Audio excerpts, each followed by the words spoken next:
দর্শক, আজ আমাদের সাথে রয়েছেন এমন একজন চিত্রশিল্পী যিনি তার রং তুলি আর রং পেন্সিলের জাদু দিয়ে অর্জন করে নিয়েছেন আন্তর্জাতিক সহ নানা পুরস্কার। সম্প্রতি জাতির পিতা বঙ্গবন্ধু শেখ মুজিবুর রহমানের একটি অনবদ্য চিত্র এঁকে অর্জন করেছেন জয়নুল আবেদিন পুরস্কার। আজ আমাদের সাথে রয়েছেন তিতুমির কলেজের সেই শিক্ষার্থী ফাতেমা আক্তার। চলুন তার সাথে কথা বলা যাক। প্রথমে জানতে চাই যে আপনার যে এই শিল্পময় জীবন, এটা শুরুটা আসলে কবে থেকে এবং কিভাবে হলো? আচ্ছা, আমি প্রথমে আমার ভাইয়ার কথা বলবো, কারণ ভাইয়া অ্যানিমে অনেক পছন্দ করতো। তো সেই ক্ষেত্রে আমার তখন তো আসলে টাকা পয়সা ছিল না গিফট দেওয়ার জন্য, তো আমি করতাম কি অ্যানিমে আঁকতাম। ওর ড্রাগন বল জি অনেক পছন্দ, তো ওইখান থেকে আঁকতে গিয়ে দেখা গেল যে আমি বুঝলাম যে না, আমি আসলে আঁকতে পারি বা আমার আগ্রহ আছে। তো সেই ক্ষেত্রে আস্তে আস্তে আঁকা শিখা। এরপর এটা আসলে বেশি স্ট্রং হয়েছে যখন আমি কলেজে ছিলাম, তখন ইউটিউব দেখে তখন শেখা শুরু করছি। আর এরপর এটা কন্টিনিউ চলতেছে। আমার আম্মু আব্বু আর ভাইয়া ছিল তখন, আর এখন ভাবি আসছে। তো আব্বুর ক্ষেত্রে যেটা হতো, আমি যখন আঁকতে বসতাম তখন আব্বু অলওয়েজ দেখা যেত কোনো না কোনো ভুল ধরতো, যেমন একটা টিচার ধরে। তো সেক্ষেত্রে আমার ইমপ্রুভমেন্টের জায়গা। আর আম্মু ওভারঅল দেখে অলওয়েজ নাম্বার করতো। আর ভাইয়া দেখা যেত বলতো যে এটাতে এটা অ্যাড করলে ভালো, এটাতে ওইটা অ্যাড করলে ভালো।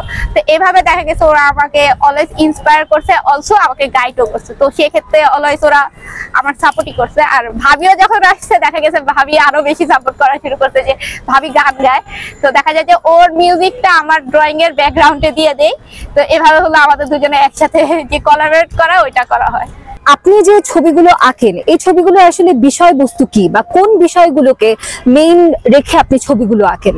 আচ্ছা, আমি প্রথমে চেষ্টা করি যে একটু চিন্তা করা যে আসলে আমি ছবিতে কি বুঝাতে চাচ্ছি, যে কি জিনিসটা আমি ফোকাস করতে চাচ্ছি। তো ওই হিসাবে দেখা যায় এরপর আমি রেফারেন্স খুঁজি, তারপর মাঝে মাঝে অনেকগুলি একসাথে করে আমি নিজে একটা বানাই। তো আমার বেশিরভাগই থিম থাকে যেটা আমি রিলেট করতে পারবো, আমি অথবা আমার আশেপাশে যারা আছে ওরা রিলেট করতে পারবে, এমন বিষয়বস্তু আমি চেষ্টা করি আপনার আঁকার জন্য। আমার কাছে মনে হয় কি, যে কোনো জিনিসের যদি শিক্ষার আগ্রহ থাকে, সেটা যে একটা প্রাতিষ্ঠানিক আপনার শিক্ষা নেওয়া লাগবে এটা কোনো দরকার নেই। কারণ এখন পুরাই দুনিয়া আপনার হাতের কাছেই আছে। তো ইজিলি যে কোনো জিনিস আপনি যদি ওই বিষয়ে আপনার এক্সপার্ট না থাকলেও আপনার যদি আগ্রহ থাকে শিখতে পারবেন। যেমন আমি সাইকোলজিতে ছিলাম, বাট তার আগে থেকে কিন্তু আমি আর্টের প্রতি অনেক আগ্রহ ছিল, বাট কিন্তু কখনো ওইভাবে আমার কখনো চিন্তা আসে না যে আমি এটা কোনো একটা পড়ার লাইনে ওইভাবে আগাবো। আমার মনে হচ্ছে শখ জিনিস শখের মতো আমি আগায় যাব বা করতে থাকবো। তো ওইভাবেই করা। আর এরপরে ইউনিভার্সিটিতে আমি সাইকোলজি ডিপার্টমেন্টে থাকলেও দেখা গেছে যে এখানে ক্লাব আছে।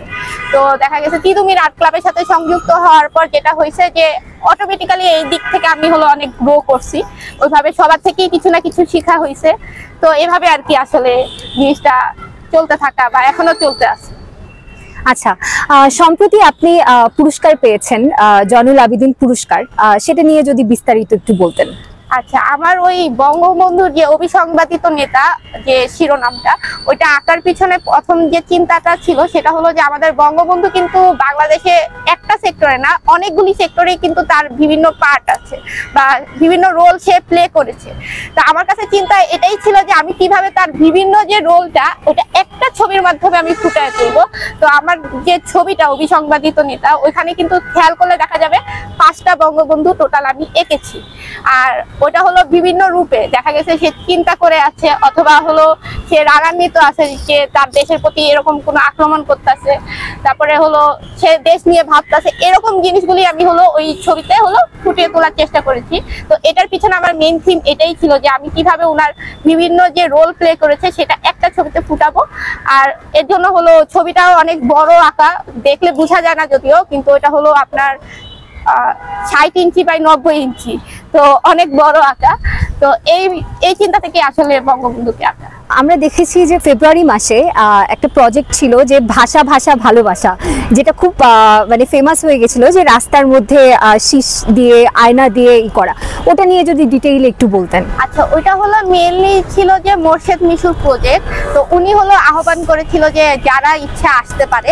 তো সেই ক্ষেত্রে আমি আর তিতুমির আর্ট ক্লাবের যারা ছিল এরা সবাই মিলে ওখানে গিয়েছিলাম। কারণ এটা যে উদ্যোগটা ওরা নিয়েছে ওটা কিন্তু অনেক প্রশংসাজনীয়। কারণ তারা যেটা করেছে সেটা আমরা অনেকেই দেখা যায় অনেক সময় রাস্তায় কি করি, প্রকৃতির যে সাড়া পেলে হলো রাস্তাঘাটের যে আর্টগুলি ওগুলি কিন্তু নষ্ট করতে এক ফোঁটাও মনে হয় 1 মিনিটও ভাবি না।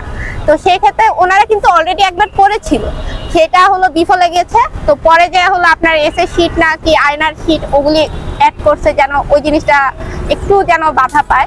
তো ওখানে গিয়ে যেটা আমার ভালো লাগছে যে ওদের যে কমিউনিটি বা ওদের যে গ্রুপ, মানে আমার হলো গিয়ে ফিলই হয় না যে আমি হলো বাহিরের থেকে কেউ আসছি। ওরা হলো পুরাই একই রকম ট্রিট করছে, তার উপর অনেক কিছু হলো শিখতে পারছি কিভাবে আপনার গ্রুপভাবে কাজ করতে হয় বা ওদের যে সবকিছুর পিছনে একটা মিনিং আছে এই জিনিসগুলো বুঝতে পারলাম। তো এই জিনিসটা আসলে অনেক ভালো লাগছে ওই টাইমে এই কাজটা করে। আপু, সর্বশেষ আপনার কাছে জানতে চাই যে শিল্প নিয়ে আসলে আপনার ভবিষ্যৎ পরিকল্পনাটা কিরকম এবং আপনি আপনার এই শিল্পটাকে কতদূর অবধি দেখে যেতে চান? আচ্ছা, শিল্প নিয়ে আসলে শিল্প না শুধু, আমার কোনো কিছু নিয়ে ভবিষ্যতের কোনো প্ল্যান নেই আসলে। কারণ প্ল্যান করলে কখনো ওইভাবে প্ল্যান মতো কখনো আগানো যায় না আমার কাছে মনে হয়। তো প্ল্যান ছাড়া যেটা হলো দুইটা জিনিস হলো ঠিক করা, সেটা হলো অবশ্যই ভবিষ্যতে কিছু করব।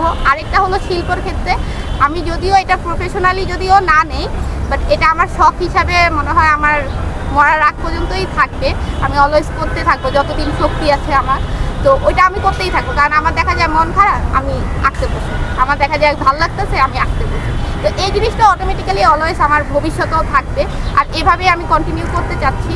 আর প্রফেশনালি যদি নিতে পারি কখনো ভবিষ্যতে তাহলে তো নিলাম, বাট ওইভাবে আমার হলো প্ল্যান নেই। আমার আপাতত একটা পেজ আছে, তো ওই পেজেই দেখা যায় আমি নিজের যে ভালো লাগা বা খারাপ লাগা ওখানে হলো এই